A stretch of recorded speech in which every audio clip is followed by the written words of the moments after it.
Good. I'm here with Roger once again at Innate Family Chiropractic for the Health Unplugged. I nearly got the name wrong. Health Unplugged series. Unplugged Health series. Plugged Unhealth series thing. The podcast. As you can see, it's unplugged. It's unplugged. As always. Although we're plugged in with the wires. And something which has come up quite a few times recently, and not just in potential new clients, but people that I've been speaking to when it comes to their health, and I'm sure you've had it in the practice as well, when people come in and it's middle of November now and getting into the big holiday season. If you're here in the UK, we've had Halloween, bonfire night, then there's going to be Christmas parties, office parties, and what happens in office parties stays at office parties, like Vegas. I don't have one, being like I can't really have a party with my dogs. Yeah. So, and then we've got Christmas, New Year, all these family gatherings, all these get-togethers. If you're in the US, then Halloween, Thanksgiving. There's been like Veterans Day. There's been so many different public holidays where families get together, people get together. It's easy, very easy to just push your health to the side. Now, as you'll know with the people that I'm working with in business, I always say if you push your health to the side, that you haven't got a sustainable body, or a sustainable business if you haven't got a sustainable body, let alone scalable. And we want to get the message across that now is the actual time to start working on what you need to do with your health, because everyone looks to start when it comes to January, or a new month, a new week. This is going to be a new year and a new decade.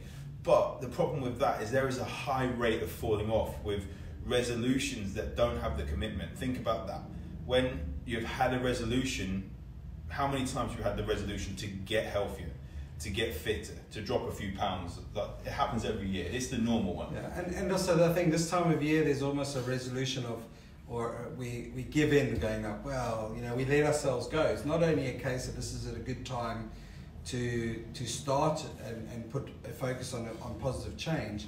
It's also a good time to reinforce what you're already doing. You can still have the parties, you can still have the fun, but it doesn't necessarily mean that your health has to suffer for it. So then you feel so crap that you need to then do a resolution. You need to change this big thing and turn the whole boat around. You can still stay on focus and still enjoy the things, but have a strategy and be present, know where you are, know what's going on. Yeah.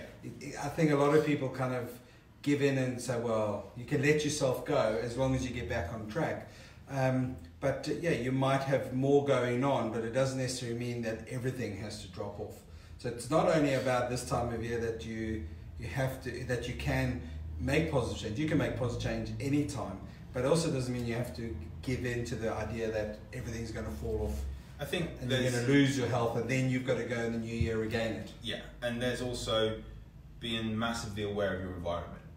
Here in the UK, it's dark now. It gets dark about 4 p.m. now. It's starting to be darker in the mornings. It's 7:30 a.m. when it's getting lighter. So a lot of people are going to work in the dark, leaving work in the dark. They're not getting very much sunlight. Their mood can go down, and then that can lead to emotions where they're not feeling as good as they would do normally, which can then lead to the emotional eating route. And we can go into that in another. So we'd say straight away, if you're aware of one of those where SADS plays a role, have you looked at the SAD lights? Have you looked at your vitamin D status?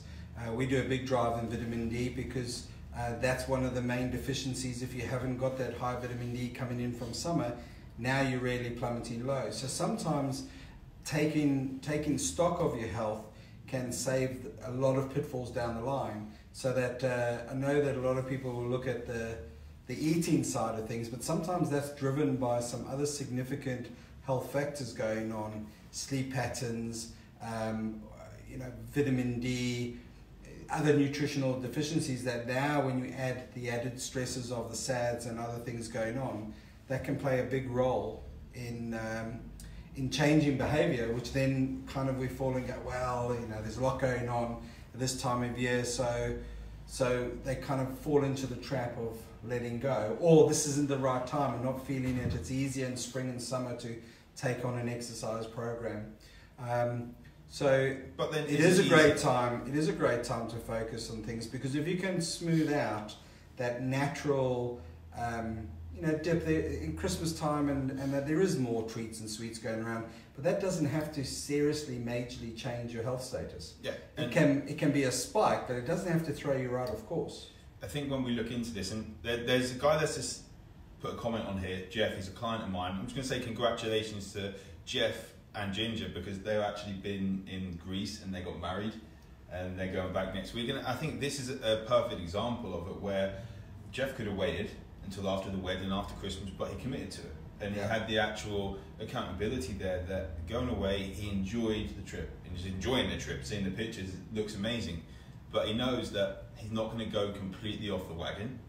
He's going to enjoy the food and then get back on the ball afterwards. Now, a lot of people, as we've said about the wind down, they completely fall off because there's so much stress going on in their lives. And then there's kind of an emotional side going on. For example, there's a lot of, as we said, chocolates and food going on at Christmas. Yeah, but that letting yourself go, even if you then had to say, from a physiological perspective, I'm going away for 2 weeks and I'm not going to go training, I'm not going to exercise, I'm going to eat whatever. Yes, you might find after 2 weeks, you might put a few pounds on, you might feel a bit sluggish, but that's not going to create a major health challenge. No. You're going to feel the effects, and if you're in tune with the way the body, you're naturally going to go, need to get back on track and all that. So that's not a major health challenge. It's this time of year, if someone knows that they really need to make a big health challenge, there's that also that element of, there's a lot of, I'll do it in the new year. It's a bit like if you don't commit to it, you don't see its value. It's a bit like every diet starts on a Monday, not on a Friday. And also they try and put too much on. So whilst they've been overwhelmed at Christmas time, because there's the shopping, there's getting the turkey ready, all the food and all the planning for different family parties for everyone just to fall asleep to the Queen's speech in the afternoon. Yeah. It's all this overwhelm comes up, and then suddenly they've got so much overwhelm fatigue. Essentially, it's a new thing. I've just invented that. There used to be decision fatigue, but overwhelm fatigue. Fatigue of being so much overwhelmed, they then put more on their plate in New Year to say, I've now put on this £20, I'm going to drop it in a week, and it doesn't happen like that. But there's also the... But you're relaying health challenge or health status to weight. What I'm talking about, if there's some people have got some significant health challenges like fatigue, fibromyalgia, specific conditions that they want to take their life back and they want to take control, then you're going to have to take control through the festive period. And that still doesn't mean that you have to sacrifice having fun. It just means being present-minded of what's going on. So you might find there's eating lots more than that, but you then say, I'm going for a walk in the afternoon. I'm not going, it's just having that commitment and present-minded of what's going on. It's not just about weight. Weight can fluctuate and everyone's weight can go up and down depending on what they're eating over the festive period. But the festive period really can only be a couple of weeks. It doesn't have to be 2 months. Exactly.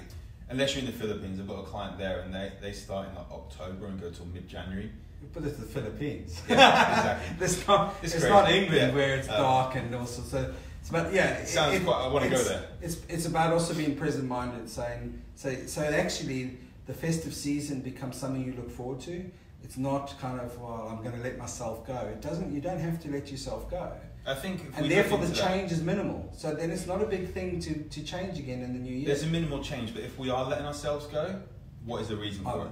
Well, it also becomes a big change, and then it becomes, like you say, overload fatigue. You get to New Year and go, and now I'm back to work. I've got the pressures, and I've got to go and find. We look at the self-worth side of things. So if we are letting ourselves go, why? Is it that we don't appreciate ourselves, have enough self-worth to actually enjoy it?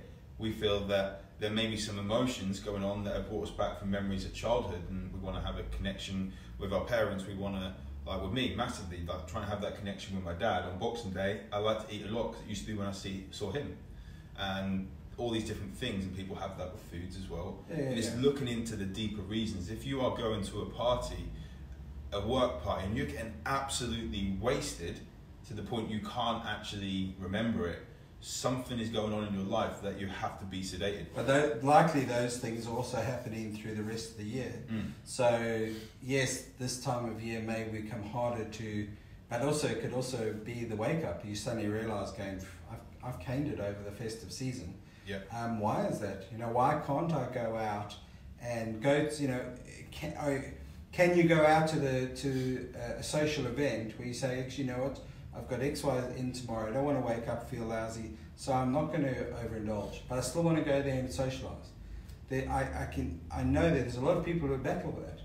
Massively. And so why? So for me, when we started off and said, you know, this is the time of year where you can change your health, improve your health and commit to a health goal, 100%, because it goes back to the why and why you're doing it, because the festive season does come with temptations, but actually when they're kept in perspective, I don't think those temptations are that big.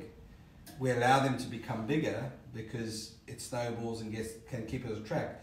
But if you watch a lot of those people, it's a bit like going to a social event where those people who maintain their health really well, they're usually the ones who are having the desserts. Mm-hmm. And when you stop and you speak to them and going, but you look after your figure, and they go, yeah, but when I go out to have a dessert, but they're not having the dessert every day. So the festive season comes with a lot of social engagements. For those people who get through it are on songs that they may go out and socialise more, but it's the days off when they're not socialising. Then that social day doesn't become 3 or 4 or 5 days. Yep. It's just that one day. And also, we met on the Friday night, we had a couple of drinks, maybe a few more drinks than normal, but Saturday they were back up, they were going walking, they were back, or they'd actually had a strategy that the next day they drank a little bit more water, they went to detox, they didn't then drink that evening, so they get off that.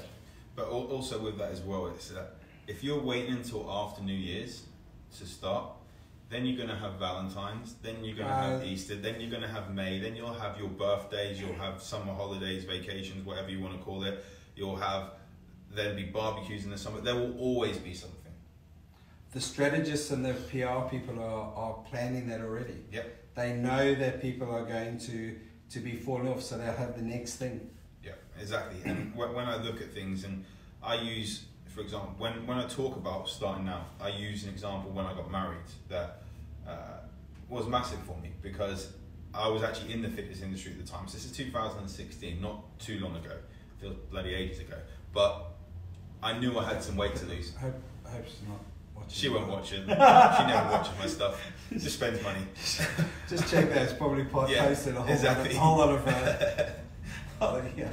But I'd had my Achilles injury the year before, and I'd stopped doing a lot of endurance work and put on a lot of weight, went back into powerlifting side of things, and I thought, well, I've got about 10 kilos, 20 odd pounds to lose. And I just kept saying, I'll do it after the wedding. We're planning the wedding, and in reality, we know that the wedding is, the wife makes the decisions, we pay for it. And I just thought, I'll do it after the wedding, I'll do it after the wedding. The wedding was in May, and it came to January, February time, I'll do it after the wedding. Now, when it came to the wedding, first off, I look at the photos of the wedding, and I hate those photos, because I've got a ballooned out face, really bloated, and I just didn't look healthy, let alone feel healthy, or confident in myself. And we know that when you wear a suit, you can't really hide anything, because the way a suit is tailored, if you have got extra weight, it shows. And then after the wedding, I weighed myself. I didn't have 10 kilos to lose, I had 20 kilos to lose, about 45 pounds. And that really hit me, that if I'd have actually done something before the wedding, those photos wouldn't be as bad as they were, but also I wouldn't have double the weight to lose. And that's one of the mistakes people make by putting off, whether it is the holiday season, whether it is waiting until after a birthday or so, that you may, and again, we're using weight as a marker here, you may want to lose 10 pounds, or you may want to hit a certain health marker that you have. Now, that will actually, if you don't start now, and you start having the don't give a damn attitude, and you're just going to go all out, you then have 20 pounds, 30 pounds, 40 pounds. I think it gets further and further away. And more there's two things, isn't it? You, at this stage of the year, you can commit to a new strategy, you can commit to a new you. Mm-hmm. You can do that anytime. The other aspect is that you can potentially say, I want to do that, but I'm not in there, my headspace not right. The worst one is to go, forget, I'll just go off the rails, because I'm going to be so good in the new year that I'll get back on track. And as you say, you've now gone, you've got a double whammy, and then the task becomes even bigger. Because I think people forget that actually the new year is quite demanding. The new year is as demanding as now, but in a different way. There's the expectation, new me, new you, and all these strategies. But a lot of people have had some time off, so they go back to work, and then they go, full inbox. I've got to check this, and then the routine kicks in. It might be the jacuzzi effect for a week or two, but by the end of January, a lot of people are already dropped their motivation, the focus, and they've got the deadlines, and they've got the strategies, and got this, and then they've got, as you say, got Valentine's, and they've got the school trip to pay for, and this, and before long, they haven't even got back to where they were before the festive thing. So I think the festive side, we did a podcast last year about it, of the strategy of the anniversary of the podcast last week. It came up on memories. Oh, really? Yeah. I think we even touched it. So go back to those old podcasts, because one of the things I remember, and I'm hearing myself repeat it, is that the festive season doesn't have to be a full drop off. You don't have to suddenly pile on the weight or lose this, or the eczema comes back, or the sinuses, and be totally run down because you're burning the candle. It doesn't have to be that. It really goes back to what is important for you and what is the festive season. And you can socialise more, you can have more parties, but it doesn't have to be a huge knock-on effect. And you can say no as well. You can say no. Keep it in perspective. Exactly. Good stuff. So I think that's a good way of just looking at it. Start now. Don't wait until tomorrow or next week, next month, after Christmas, New Year. Start doing something, as little as it could be. Start now, and it'll all add up. We always say in our office, what you do, what you are, is the accumulation of what you do most often. So what you're doing now, what you do most often, is what you are generating through the time. So even if it's small changes, even if it's like and in some ways small changes through, and it goes through the festive season, comes into you gain momentum. It's not such a big task. As I say, the big thing is that double whammy. Exactly. That makes sense. Overload. What did you say? Overwhelm fatigue. It's a new one. Yeah. Let's avoid overwhelm fatigue. Is the name of the podcast. That's the key. The Overwhelm Fatigue series. It's good. Cool. Well, I hope you've got some good information from that, guys. And we shall see you next time.